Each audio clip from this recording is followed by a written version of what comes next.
챗GPT는 83인데, 요거, 제미나이는 91까지 올라가더라고. 사람 지능보다 드디어 앞서기 시작했어요, 이게.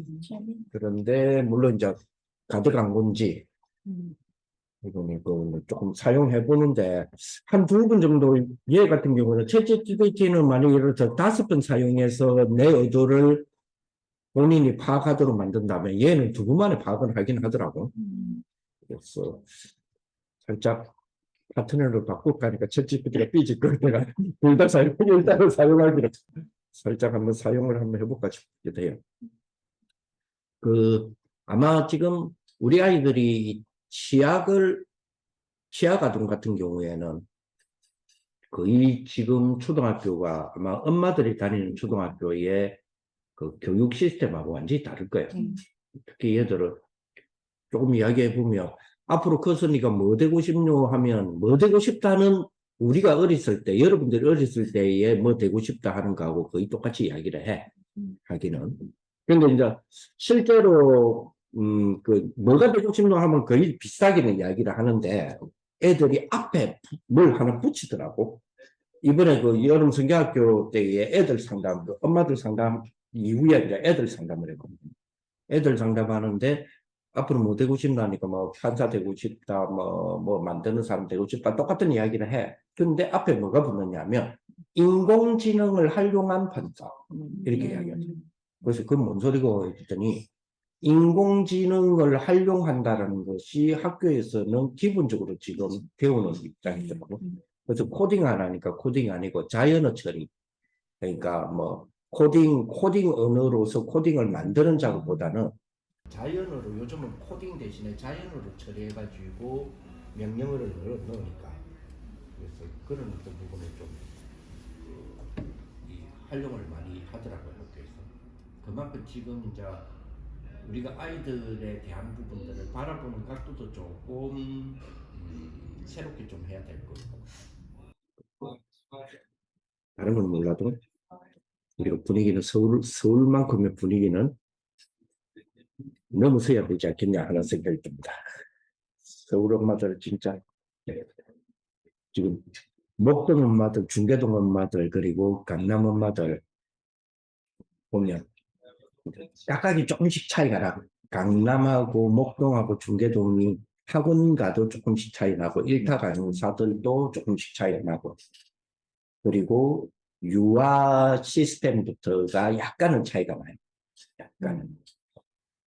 근데 그런 어떤 이제 교육적인 부분에 대한 배경도 좀 갖고 좀 우리가 아이들을 서밋 만든다라는 부분에서 영적 서밋을 만든다, 서밋을 만든다를 두 개를 분리할 것이냐, 아니면 영적 서밋과 서밋을 한 라인으로 볼 것이냐 하는 부분에서 우리 아이들을 지도하는 부분, 관리하는 부분, 그러니까 양육, 훈육, 교육하는 부분이 부모 입장에서는 조금 다를 것이라는 생각을 좀 하거든요.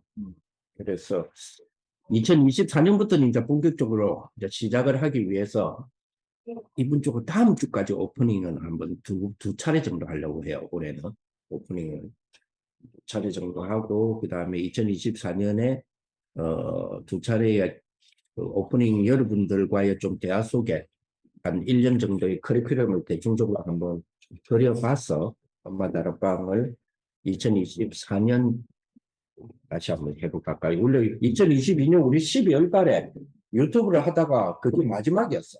12월 21일이. 그럼 자연스럽게 이게 마지막입니다 하고 소개한 게 아닌데 뭐지? 자연스럽게 마지막이 돼버렸어. 근데 1년 만에 그냥. 네, 딱 거의 1년 만에 지금. 일단 재밌겠습니다. 황진찬님을 위해서 제가 한글에 언어장애가 있죠. 그래서 B를 보시면 여러 언어가 있습니다.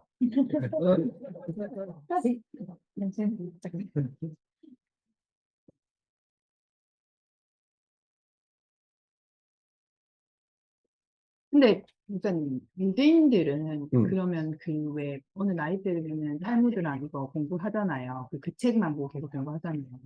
그러면 세상의 지식을 배우기 전까지는 계속 그것만 공부를 하는 거예요. 그렇죠.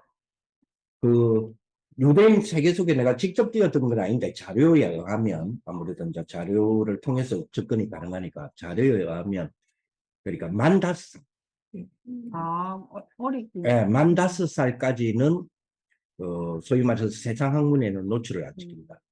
안 시키는데 그 대신에 가정에서 엄마를 통해서 기본 부분들을 해 들어가요. 그 속에 다. 예, 예. 예를 들어서 우리 보통 이제 아이 한돌 있잖아요. 1년 이제 한돌 돌잔치하고 뭐 돌예배하고 하잖아요. 아빠들이 왜 울어요? 돌잔치 할 때에 그 마이크를 이렇게 돌잔치 이벤트 하잖아요. 이벤트 할 때에 이제 이벤트 아저씨들이 애하고 놀아주고 그다음에 다 놀아주고 난 뒤에 제일 마지막에 엄마 아빠 소감 이야기를 이렇게 마이크를 넘깁니다. 그러면 엄마가 안 웁니다. 아빠가 울어요. 아빠가 많이 운다니까. 이제 요즘 키운 지가 좀 오래돼갖고 좀 기회가 안 나죠. 예, 아빠가 울어. 아빠가 우는데 아빠가 우는 걸 보면서 여러분들이 속으로 이랬죠. 지독해. 아마 없을 거예요. 근데 아빠가 우는 이유가 특히 첫 애일 때 아빠가 우는 이유가 뭐 여러 가지 부분이 있지만 아빠 입장에서는 우주의 섭리를 하나 깨닫는 거예요. 1년 동안. 그만큼 아이가 태어나서 1년이 될 때까지의 한 달이라는 게 완전히 뭐 엄마들은 그걸 느끼잖아요. 많이 느끼잖아요. 한 달에. 그래서 내가 태영아부에 사실은 조금 요구하는 게 있어요. 태영아의 엄마들에게 혹은 태영아부에 아주 조금 요구하는 부분이 한 달이 진짜 틀리거든요. 애들이. 굉장히 한 달이. 뭐 자, 예를 들어서 우리 그림류가 들어가야 되겠다. 이제 애들에게 그러면 8개월 좀 전후해가지고 좀 생각을 해봐야 된다고 해요. 이제 그런 개념으로 예를 들어서 한돌 딱 지났죠. 한돌 지나고 13개월 딱 넘어가잖아요. 그럼 13개월 좀 물론 아이마다 편차는 있습니다. 플러스 마이너스 한 2개월 편차는 있지만 1개월 정도 되겠네. 그 나이 때는 편차는 있지만 대충적인 평균적으로 봤을 때는 12개월과 13개월은 진짜로 우주 하나가 틀려요. 진짜 우주 하나가 틀려요. 13개월 딱 되면서 애가 갑자기 저 안 저랬는데 이제 한국 나이가 이제 2살, 3살 되잖아요. 2살 되니까 미운 2살 시작이냐 이런 개념으로 딱 넘어가거든. 왜냐하면 그때가 이제 본인 입장에서는 자유의지가 강해지는 제2의 감정기가 시작이 돼요. 이제 그 학문적으로 이야기한다면 그런 부분이기 때문에 애 같은 경우에 그러니까 부모 입장에서는 분명히 한 달 전하고 보름 전하고 달라. 완전히 틀려. 막 우는 것도 막 자제도 막 달래도 안 되고 하는 상황들이 벌어지고 전에는 말 표현을 못 하니까 그게 답답해요. 애 울고 이러면 어렸을 때는 그게 이제 부모 마음이 찢어지지만은 지금 어느 정도의 바디랭귀지로도 어느 정도의 자기 표현을 하는데 고집을 피워. 이제부터 살살 그게 이제 13개월부터 지금 진행이 되거든요. 이제 그런 부분들이 완전히 한 달이 틀리니까 아빠 입장에서는 우주를 하나 경험합니다. 그러니 본인이 묻는 거야. 아버지들은 남자들은 명분적이거든. 굉장히 명분적이. 남자들은 명분적이기 때문에 뭘 하나 깨닫는 부분이 이거 모르는 부분이 깨달아지는 부분이 굉장하다. 그래서 우리 경우가 많지. 그러니까 유대인 같은 경우에는 그런 어떤 달별에 대한 부모님들이 기본적인 지식을 갖고 있기 때문에 학교 공부를 안 시키지만 예를 들어 13개월 되면 그때부터는 더하기라는 개념으로 가르치는 게 아니고 이제 대화를 이끌어가요. 우리 아이들도 13개월 때부터는 바로 더하기 개념으로 가셔야 되거든요. 사실 1+1은 2가 아니라 이제 표현에 요거 하나야 요거 하나 너 2개네 이런 개념으로 지금 그 너무 빠르지 않나는데 아니에요. 왜냐하면 자유의지가 생기면서 그 목사님 뇌 이야기 많이 하잖아요. 뇌가 폭발적으로 터지는 순간이 13개월 때거든요. 폭발적으로. 그래서 이제 그런 어떤 기본적인 것들, 아이들, 아니, 사람에 대한 뇌죠. 기본적인 것들에 대한 부분을 2023년에 그걸 기준으로 좀 잡을 거예요. 잡고, 그 다음에, 2024년에 엄마 다락방의 주제라 해야 되나? 우리 아이들을 두고, 제가 다른 거는 학원에서 할 수 있거든요. 사실은 다른 거는 다 할 수 있어요. 다 할 수 있는데 물론 필요한 부분에는 서로와 대화해가면서 이끌어내면서 또 필요한 주제들을 이끌어내면서 엄마들끼리 복음적인 정보 안에 우리 아이를 키우는 정보에 대한 부분들도 서로 정보 교환도 좀 해야 돼요. 교환도 해야 되고 그리고 본인들이 엄마들이 가지고 있는 장점에서 교육적인 어떤 부분에서 장점을 많이 이끌어내셔서 서로 도움들을 서로 주고받는 부분들이 굉장히 좀 필요할 거예요. 그래서 선행학습에 대한 부분들, 초등 예를 들어서 지금 초등 4학년 기준이면요. 4학년 기준이면 서울권 입장으로 보면 선행학습 5년 해야 되거든요.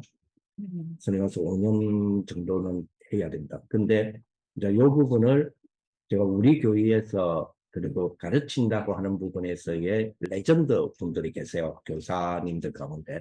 부산뿐만 아니라 전국에서 이분 이름 대면 어느 정도 인지도가 있는 학원 쪽에서는 일타 강사지만은 학교 현장에서는 요 사람들이 이름 대면 어느 정도 인지도가 있는 분들이 한 3분 정도 계세요. 3분 정도 계신데 그분들하고 이제 라인을 같이 놓으면서 같이 지금 기도하기도 하고 포럼하기도 하는데 그중에 이제 한 분이 지금 우리 부산에서 한 예를 들어서 부산대학교를 제일 많이 보내는 학교가 어느 학교냐면 영재학교예요. 부산 영재 단감동에 있는 영재학교인데 그거는 영재 중고등학교가 다 있을 거예요. 있는데 영재학교인데 한때는 뭐 저때 정도 때는 동래고등학교가 제일 많이 보냈을 거예요. 그러면서 아마 여러분 때 정도를 전후하면 부일고가 제일 또 많이 보내는 학교 중에 하나였을 거예요. 부일고가 많이 보내는 학교 중 하나였는데 지금은 판세가 지금 영재 쪽으로 좀 영재 학교 이름이에요. 영재가 영재학교로 돌아갔는데 작년에 사실은 2023년 그리고 올해 1학년이죠. 올해 대학 1학년을 둔 2023년형 그 수능에서 부산이 진짜 충격 많이 받았거든요. 부산의 고등학교 전체 다 따져가지고 서울대 19명 넣었어요. 그러니까 지금 부산 발표 뒤집어졌지. 한 학교가 19명이 아니고 부산시 전체를 다 따져갖고 19명. 그리고 부산 제가 한번 발표하면 뒤집어진 적이 있었거든요. 그래서 올해는 아마 각각 학교마다도 그렇고 학원들도 그렇고 근데 학원 입장에서는 반대적으로 이야기하면 찬스죠. 본인들 입장에서는 찬스다. 그러면 스카이 이제 요즘 우리가 스카이 카포라 그러죠. 스카이 그러니까 서울대 고려대였는데 그리고 카이스트 포스텍까지 해서 스카이 카포로인데 이 스카이 카포에 한 5명, 3명씩만 넣어도 우리 학원 대박이다 이런 이야기를 하거든요. 제가 지금 김홍도 장로님을 비롯하여서 그 레전드 교사님들하고 이야기하는 것이 근데 이제 김홍도 장로님은 이제 동아고등학교에서 한때 동아고등학교가 서울대를 가장 많이 보내는 학교 중 하나 그러니까 가장 많은 서울대를 보낸 상담 선생님 레전드가 김홍도 장로님이다. 이런 QR 지난번 여러분들에게는 이거 보여드렸죠. 이 QR 들어가면 상담이 될 수 있도록 지금 해놨거든요. 상담이 될 수 있도록 해놨는데 그 중에서 이제 그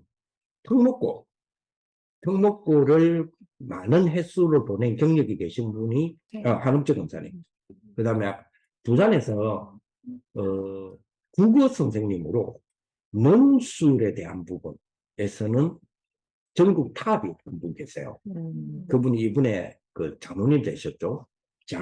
장승주 장로님. 그래서 이분이 이번에 은퇴를 하셨는데 아까 이야기했던 그 영재고등학교 기술사 사감생을 끌고 들어갔어요. 네, 이번에 들어가가지고 출근하고 한 일주일 됐을 때 제가 그 첫 번째 질문을 내가 뭘 했냐면 장로님한테 애들 몇 시에 잡니까? 내가 웃으면서 그랬어. 그러니까 이 장로님이 내 질문의 의도를 알았어. 몇 시에 잘 것 같아요. 그래서 내가 2시 안에 안 자지요. 했더니 그렇다는 거야. 몇 시에 일어납니까? 6시 전에 일어나죠. 그렇다는 거야. 그것 때문에 본인이 힘들었잖아요. 2시에 가니까 본인은 3시간 자자고 6시 안 돼서 일어나니까 본인은 5시에 일어나야 돼. 그러니까 2시간밖에 평소에 못 자, 평균적으로. 그래서 몰아서 잠을 자는 이제 그런 이제 라이프 스타일이 조금 바뀌었다고 이야기를, 라이프 패턴이 조금 바뀌었다고 이야기를 하시지만 본인이 일부러 그거를 좀 뚫고 들어가셨거든요. 그래서 애들 그 국어 같은 거 좀 봐줄 수 있도록 하기 위해서 들어가셨는데 이분의 제안이 뭐냐면 선행학습보다 선행학습이라는 개념인데 아예 학력 파괴를 하자고. 학년과 그리고 그 계층을 예를 들어서 중학교, 고등학교를 파괴해가지고 고등학교에 2, 3학년 가르치는 수준으로 중학생을 펼쳐놓고 하자는 거예요. 그러면 중학생들은 못 알아듣고 특히 초등학생들하고 같이 그러면 초등학생들이 처음엔 못 알아듣지만 못 알아들어도 오히려 인지하는 속도는 고등학교 형들보다 훨씬 높다는 거예요. 나중에는 걔들이 고등학교로 올라가게 되면은 이 선행학습 정도가 아니라는 거죠. 이미. 어쨌든 서울 같은 경우에서 목동이나 중계동이나 저기 특히 강남 같은 경우에는 대치동이죠. 강남이 대표하는 대치동 같은 경우에서는 선행학습을 기본적으로 초등학교 4학년 기준으로 봤을 때 온면을 잡아요. 기준. 그러면 초등학교 4학년이면 5학년, 6학년, 그 다음에 중학교 1학년, 2학년, 3학년. 적어도 초등학교 4학년이면 중3까지는 간다는 보장이거든요. 근데 이제 중계동 같은 경우는 진도를 빼주는 개념이 많고, 목동 같은 경우도 진도를 많이 빼주는 거고, 대치동 같은 경우에는 거기 이제 학원의 비용 따라서 조금 차이가 나요. 비용 따라서 좀 차이가 나는데, 대치동은 평균적으로 보면, 진도를 빼준다기보다는 진도와 함께 맞춤형으로 많이 해주려고 하는 거. 그러니까 좀 비싸죠. 그리고 거기는 대치동 그 구석에 있어도 최소 제일 작게 받는 게 1시간에 200만 원 받는다고 그러더라고요. 그러면 애들의 어떤 1대1 맞춤형 들어갈 때는 근데 이제 그 동네에 사시는 분들 자체가 돈에 대한 것들 걱정을 내려놓고 사시는 분들이 있기 때문에 그걸 돈 걱정 없는 사람들이라기보다는 그거를 각오하고 들어가신 분들이기 때문에 이미 뭐 대출 내놓고 시작하니까 아이들 그만큼 벌써 그 대학이라고 하는 기준으로 봤을 때는 게임 자체가 안 되는 게임을 먼저 벌려요. 그거를. 그러니까 전쟁 자체를 아예 게임이 다른 지방하고는 게임이 안 되도록 자원을 펼쳐놓고 지금 들어가는 거지. 그렇다고 해서 그분들이 돈이 많냐? 아니, 아예 대출 내놓고 하는 경우도 굉장히 많고요. 그러니까 그런 분들 가는데 내년도에 2024년도에 제가 조금 보는 부분들이 우리 엄마 다락방의 중심을 잡는 부분이 이런 어떤 정보에 대한 부분들도 제공을 서로 하실 거예요. 하고 또 서로 나눌 겁니다. 나누는데 그러면서 제가 이 시간을 통해서 말씀을 나누고 할 때의 포커스는 뭐냐면 우리 자녀들의 돈 공부예요. 돈 공부는 학원이 없어. 근데 돈 공부가 진짜 중요하고 정말 제일 중요한 거. 성경에서 가장 중요하게 여기는 것이 사실은 지식 공부가 아니고 돈 공부예요. 돈에 대한 거기 때문에. 왜냐하면 돈을 사랑하는 것은 일만하게 뿌리라고 그러거든요. 그럼 반대로 이야기하면 돈을 사랑하지 않는 돈 관리법이 있다는 거예요. 돈을 사랑하지 말라라고 했을 때는 대안이 계시다는 이야기죠. 근데 거기 우리의 주신 메시지들이죠. 메시지에 대한 적용적인 부분에서 찾아내는 부분이 내년도에는 한번 해보려고 해요. 계속적으로. 하는데 그런 축복들을 많이 우리가 좀 다뤄보려고 하고요.